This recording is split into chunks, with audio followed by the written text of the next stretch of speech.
Hello everyone, and welcome to my General Hospital official channel. I hope everyone is having a wonderful day.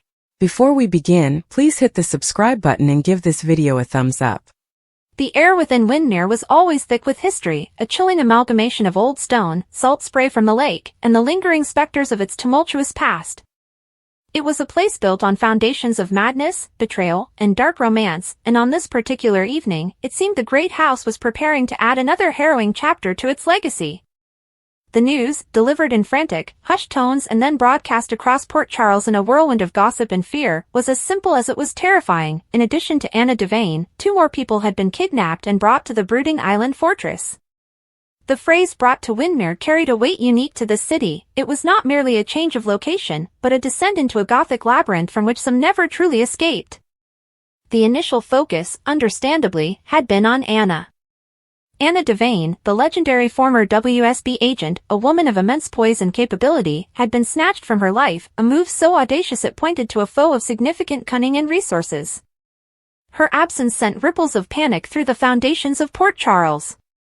Dante Falconeri, her son-in-law, had mobilized what resources he could, but the jurisdiction of the PCPD over the Cassadine Island was perpetually murky, a legal gray area the family had exploited for generations.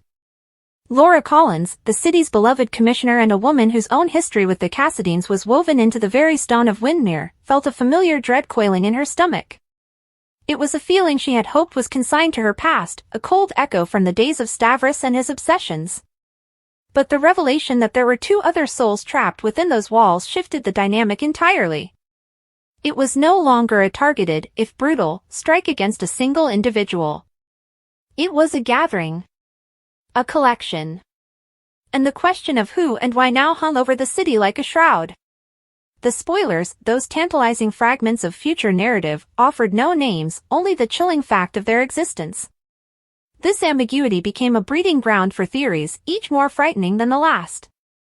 The first and most pressing theory centered on those closest to the current Cassadine core. Valentine Cassadine, despite his recent strides toward a semblance of redemption, could never fully shed the shadow of his name. He had been a wild card, a master of playing all sides against the middle. Had he finally overplayed his hand? Or had an old enemy from his days in the WSB or the depths of the criminal underworld decided to use Windermere as his cage?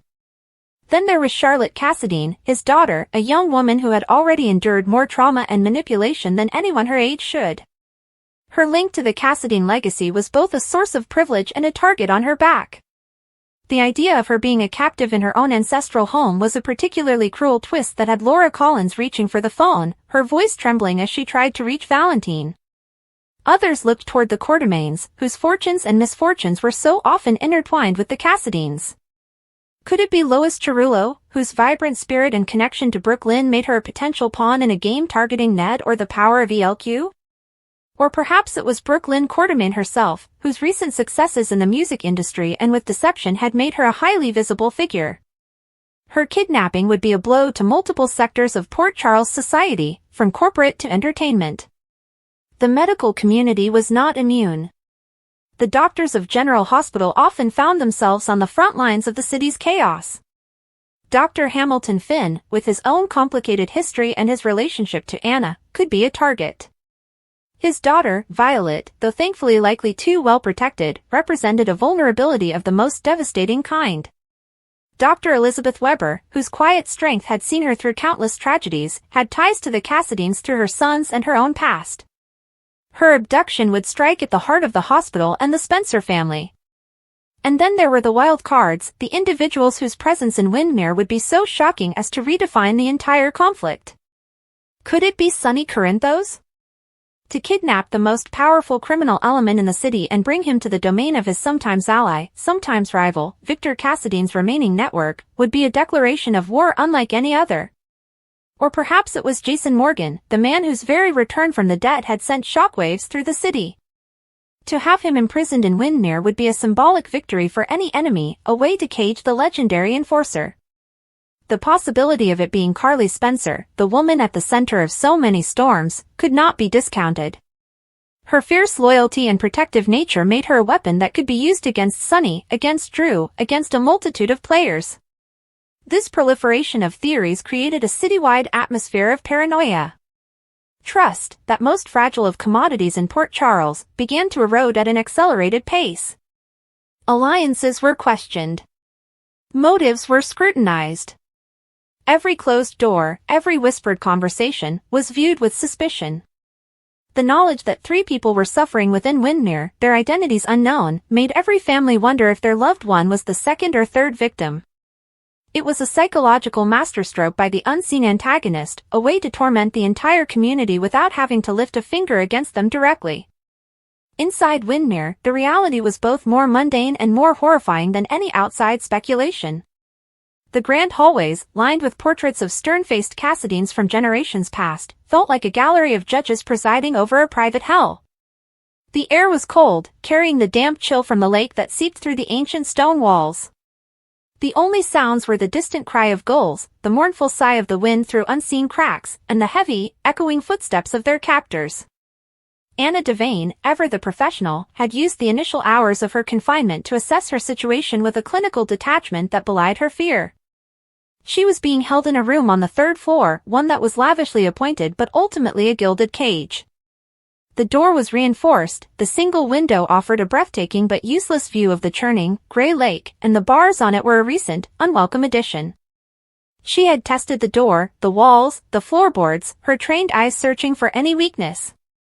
She had been provided with food and water, suggesting her captors wanted her alive and relatively healthy, for now. This was not a spontaneous act of violence, it was a calculated move. But to what end? Interrogation? Leverage? Or was she merely a piece in a larger, more complex game? The arrival of the 2 other captives had answered some questions while raising a legion of others. She had heard the commotion the night before, muffled shouts, the scuffle of feet on the grand staircase, the slam of heavy doors in distant wings of the mansion. She didn't know who they were, only that she was no longer alone in her nightmare. This changed the tactical landscape.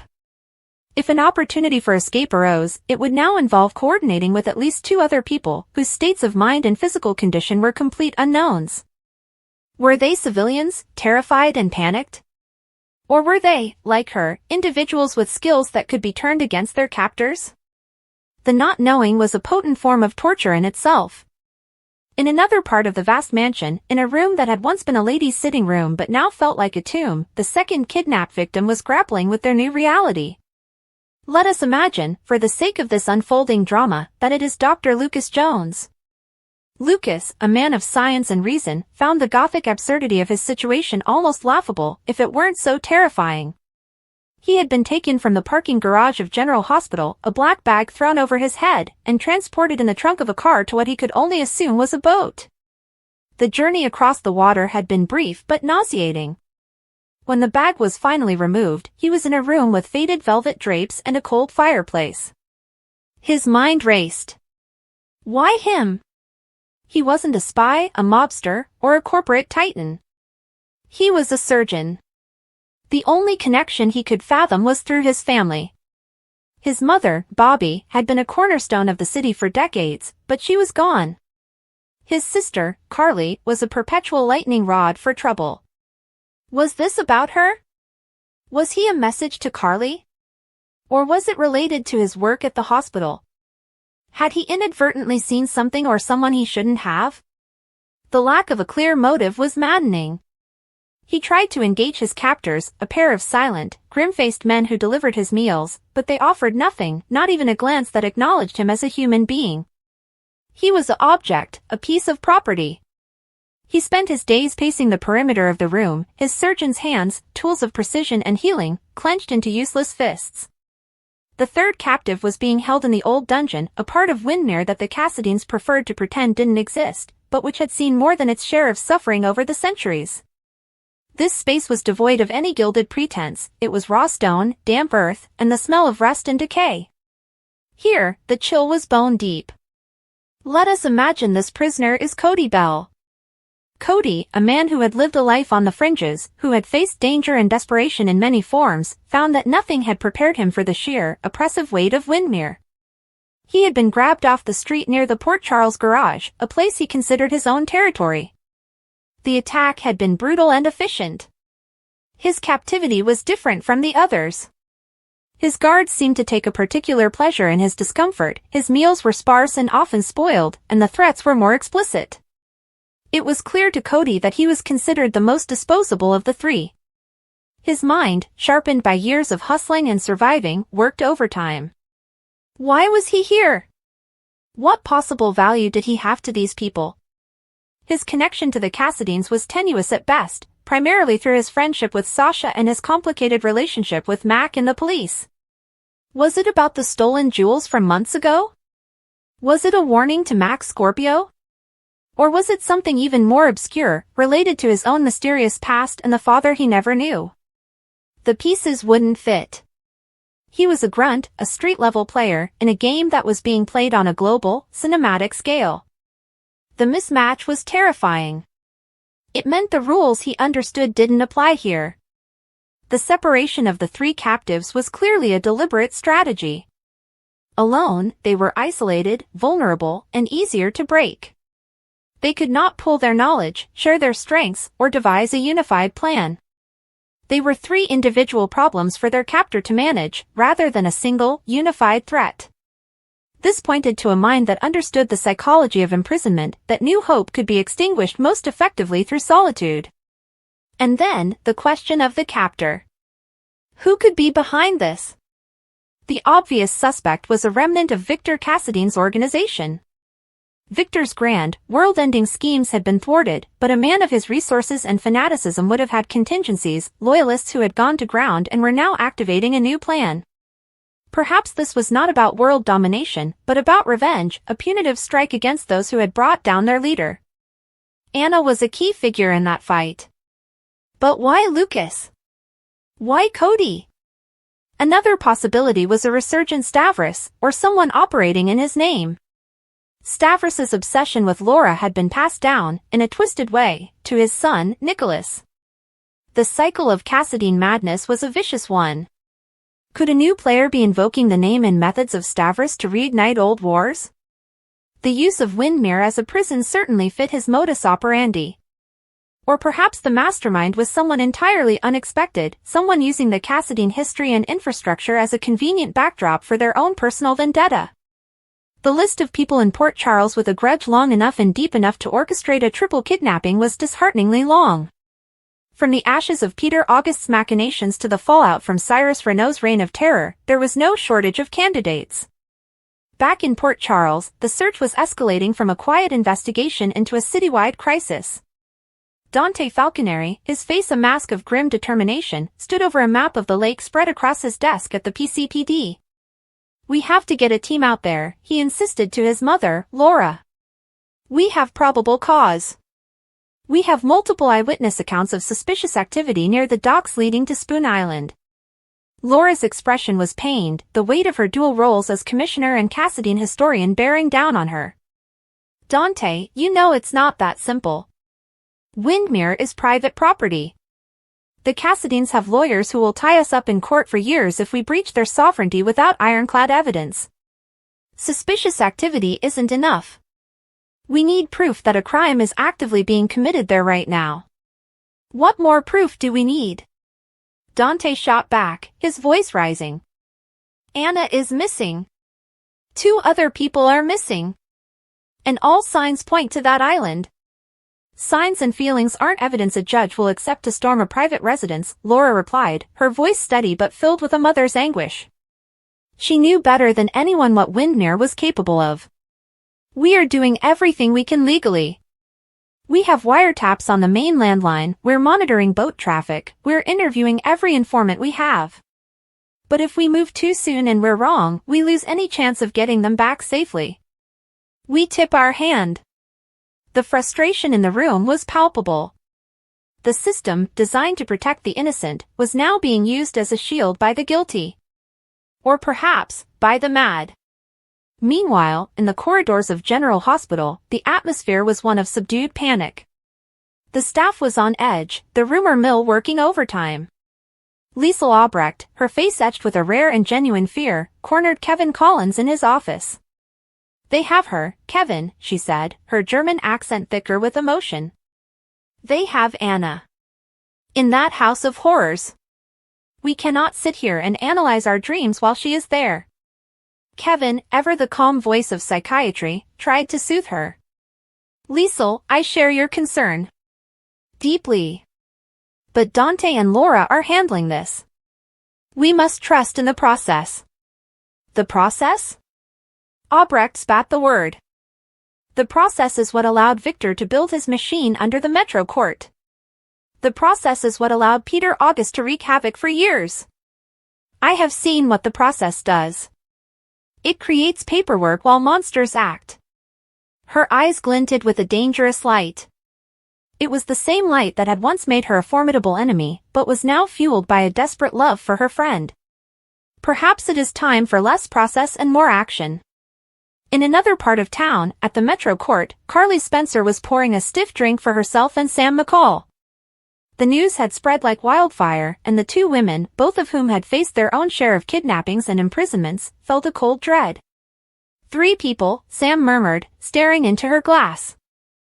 Who are the other 2? Is it Drew? Is it Danny?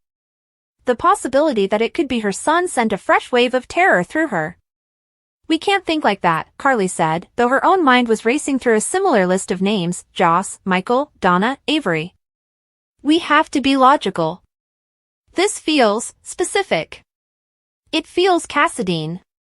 And when it comes to the Cassadines, the only person who might have a clue what's going on is, she didn't finish the sentence, but Sam knew.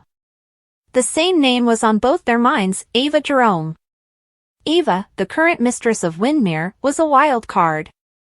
She had loved Nicholas Cassadine, she had borne his child, and she had survived the snake pit of his family through a combination of wit, ruthlessness, and sheer force of will. But where did her loyalties lie now? Was she a potential victim unaware of the drama unfolding in her own home? Was she a collaborator? Or was she a prisoner in all but name?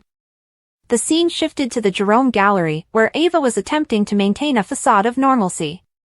She was curating a new collection, her movements precise and elegant, but her eyes, those famously perceptive eyes, kept darting towards the window that faced the lake. She was jumpy. When Nina Reeves arrived, unannounced, Ava's composure cracked for a fraction of a second. Ava, you've heard the rumors, Nina began, cutting straight to the chase. About Windmere. I hear many rumors, Nina. It's Port Charles's primary export, Ava deflected, turning to adjust a painting on the wall.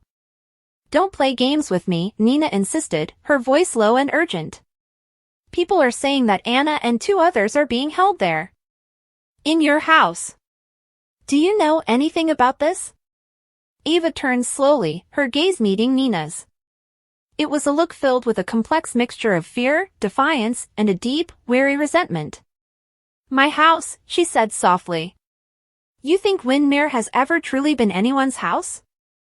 It is an entity, Nina. It consumes people. It twists them. Nicholas learned that. Spencer learned that. I have fought every day to not let it consume me. She took a step closer. If something is happening there, I can assure you, I am the last person who would be consulted. But I am also, perhaps, the one who is in the most danger. Her words were a confession and a warning. She was implying that she, too, was a potential target, that her position was precarious. But was she telling the truth, or was this a masterful performance to distance herself from the crimes? In the world of the Cassadines, the line between victim and villain was often blurred beyond recognition. As night fell over Port Charles, the sense of impending doom reached a fever pitch. At the PCPD, a break finally came. An anonymous tip, called in from a burner phone, claimed to have seen 2 unconscious individuals being carried off a private boat at the Windmere dock late the previous night. The description of one of them, a man in a doctor's coat, matched Lucas Jones's last known whereabouts. It was the thread of evidence Dante needed. That's it, he declared, grabbing his jacket. We're moving. I'm putting a team together. We're going to Spoon Island. Laura, her face pale but resolved, nodded. The legal risks were immense, but the human cost of inaction was now greater. I'll coordinate from here. Dante, be careful.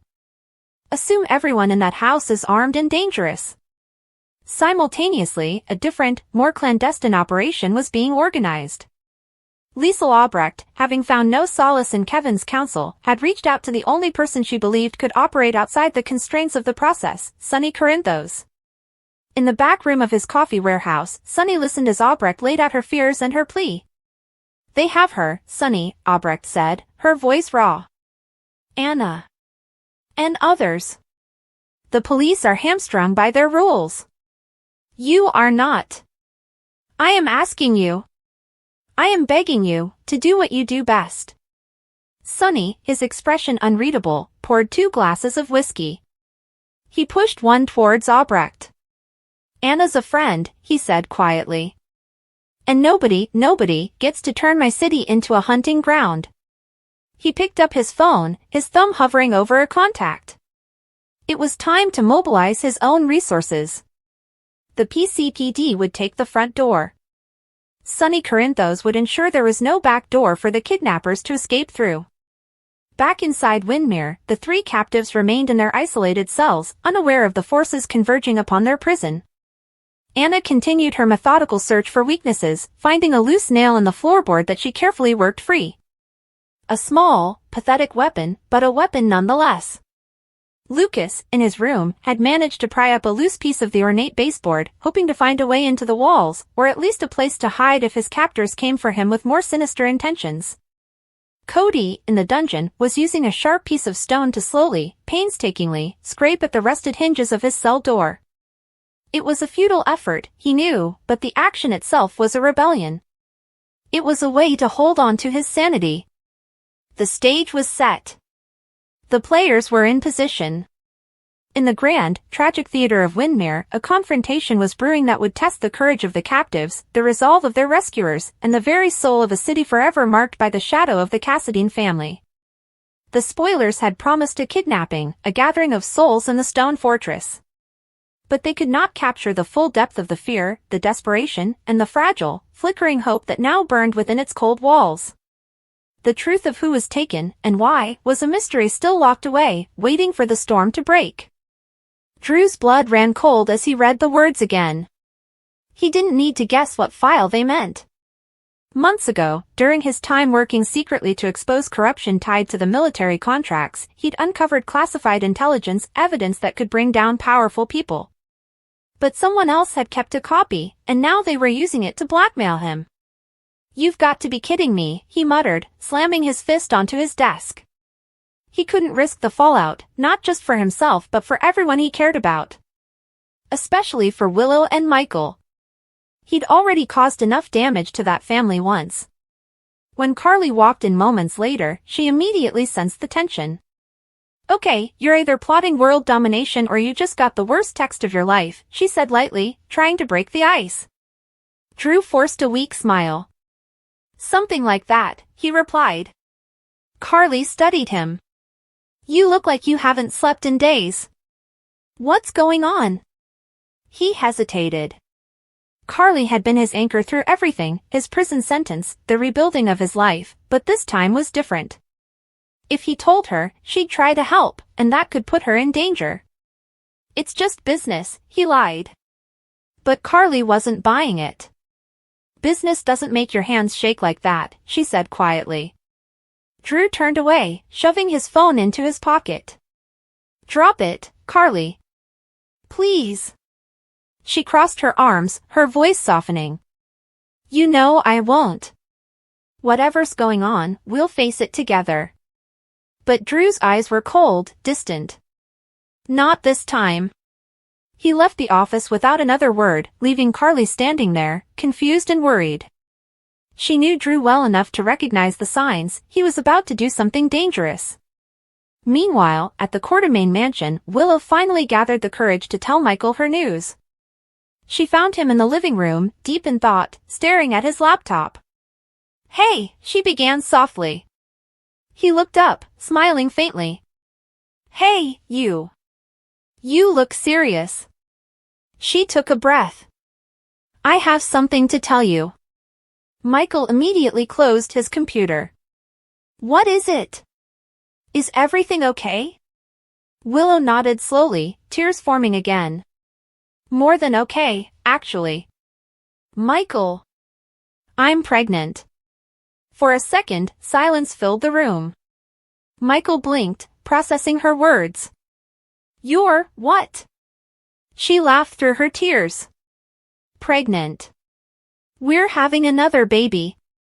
His face softened, and before she could react, he was up, wrapping her in his arms. Willow, that's amazing, he whispered into her hair. But then, his joy turned to hesitation. Wait, is it safe? After everything you went through, she nodded. The doctor says my health is stable. It's early, but everything looks good. Michael exhaled deeply, relief washing over him. Then this is perfect. This is what we needed. But perfect didn't last long. The next morning, Drew called Michael to meet him in secret. When Michael arrived at the docks, Drew was standing there, tense and agitated. What's going on? Michael asked. Drew didn't waste time. I'm in trouble, he said flatly. And I might need your help. Michael frowned. What kind of trouble? Drew handed him a file folder, thick, sealed, and ominous. If something happens to me, give this to Carly. Don't open it. Just trust me. Michael's alarm grew. Drew, what the hell is this? Before Drew could answer, a black SUV pulled up nearby. Two men stepped out, suits, sunglasses, the kind of men who didn't belong in Port Charles unless something bad was about to happen. Drew's expression hardened. Go home, Michael. Now. Michael refused. No way. I'm not leaving you. Drew grabbed his arm. You've got a family to protect. Willow needs you. The mention of her name hit Michael hard. What's going on, Drew? Who are these guys? But Drew didn't answer. Instead, he walked toward the SUV, his stance rigid and calm, like a soldier preparing for a mission he didn't expect to return from. Later that night, word spread fast, Drew Kane had vanished. Carly was the first to panic. She called everyone she could think of, but no one had answers. Jason was gone, Sonny was preoccupied with his own battles, and now Drew, the one person she could count on, had disappeared without a trace. When Michael came home, Willow immediately knew something was wrong. Michael? What happened? He hesitated, but she could see it in his eyes. It's Drew. He's missing. Willow's heart sank. Missing? How? Michael shook his head. I don't know. He said he was in trouble, but he wouldn't tell me what it was. Willow's hands trembled as she held onto the couch for support. Oh my God, Michael, this is bad. She knew Drew's instincts. If he walked away from everyone, it was to protect them. You think it's connected to the SEC stuff? Michael asked. Or something bigger? Willow wasn't sure, but a chill ran through her. Whatever it is, it's not over. Across town, Drew was being held in an undisclosed location. The same men from the docks stood nearby, silent and watchful. A man in a dark suit approached him, his tone calm but threatening. Mr. Kane, we appreciate your cooperation. You're going to help us get access to the files you stole. Drew clenched his jaw. I didn't steal anything. The man smirked. Semantics. You found something that doesn't belong to you. Now you'll give it back, or your loved ones pay the price. Drew's heart pounded, but he said nothing. The man continued, you have until tomorrow. After that, we make it public. All of it, your secrets, Carly's, Michael's. Drew's blood boiled. He knew these men weren't bluffing. He'd been in enough dark corners of the world to recognize real danger. That night, chained to a chair in the dimly lit room, he made a decision, one that would shock everyone in Port Charles. If he couldn't outfight them, he'd outsmart them. Using the thin metal edge of his watch, he started working on his restraints, whispering to himself, you're not taking them down with me. Back at home, Willow couldn't sleep. The stress of Drew's disappearance mixed with her pregnancy made her restless. Michael tried to reassure her. "We'll find him. I promise."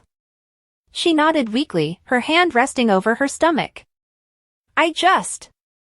I want our child to grow up safe, Michael. No more secrets. No more danger." Michael kissed her forehead. "We'll make sure of that."